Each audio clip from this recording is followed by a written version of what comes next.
Hey, what's going on guys? Eli here. Today we're going to check out the Vans Lowland ComfyCush JMP R shoe. I don't know why they gave it such a long name. But we're also going to talk about the regular Lowlands to see how they compare against the JMP version. Just so that way you guys can be a little bit more informed if you guys are interested in purchasing a pair of these sneakers. Now this JMP version retails for $95 while the regular Lowlands retail for $90. So let's look at some of the details.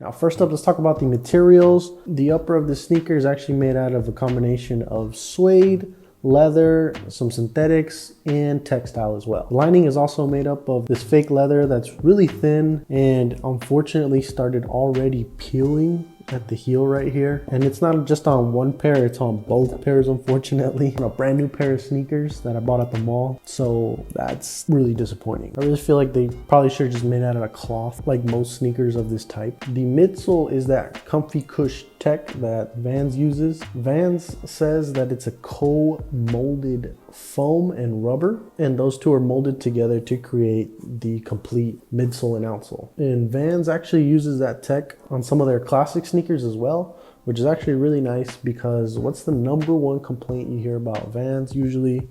It's that they're uncomfortable. So it's cool to see them actually come up with some sort of solution for it. I just feel like they should have called it something else other than ComfyCush. I don't know, I feel like they're Vans, they're a skate brand. They should have come up with something different, something like Soft Impact or something. I don't know, something better than ComfyCush. Anyways, back to the sneaker. So the white part is actually that foam that I was talking about, and it feels very springy, and it also makes the shoe feel lightweight as well, since the foam don't weigh nothing. And then below that, this gum colored section is that traditional rubber. So like I stated before, it's that foam and then they mold the rubber to it, so it's just one piece. And then of course they kept that traditional waffle outsole pattern that we're all used to. Now moving on, at the toe cap we have a suede overlay as well as some perforations.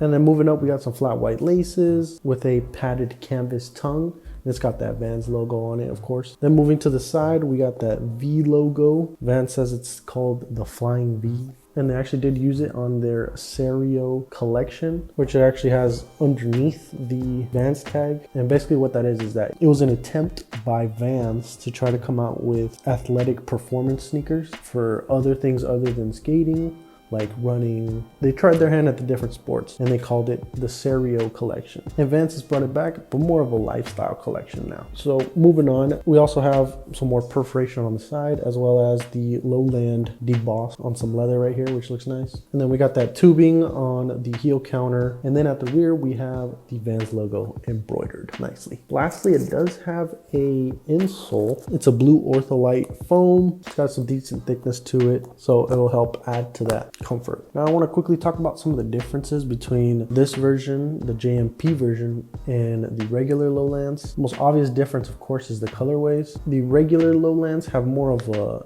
dunk style color blocking. And then aside from that, some of the main differences is going to be the fact that the JMP versions are, for the most part, come with this suede overlay at the toe, as well as the side detailing, which includes the perforations and the embossed Lowland. Oh, as well as the color piping that's on the by the toe and on the heel counter. So those are pretty much the only real differences. And then lastly, of course, the price differences. Like I mentioned before, the JMP versions run $95 while the regular Lowlands run $90. But that's enough talking. Let's go ahead and get these on feet. On feet, these fit true to size for me. The materials used are pretty slim, so the toe box felt roomy enough for me. They did feel stiff. The combination of materials used and it being a new shoe is what I'm guessing is what caused it.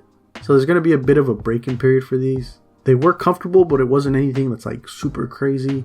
The outsole is slim, so don't expect any crazy energy return on these. It was definitely more comfortable than the classic Vans.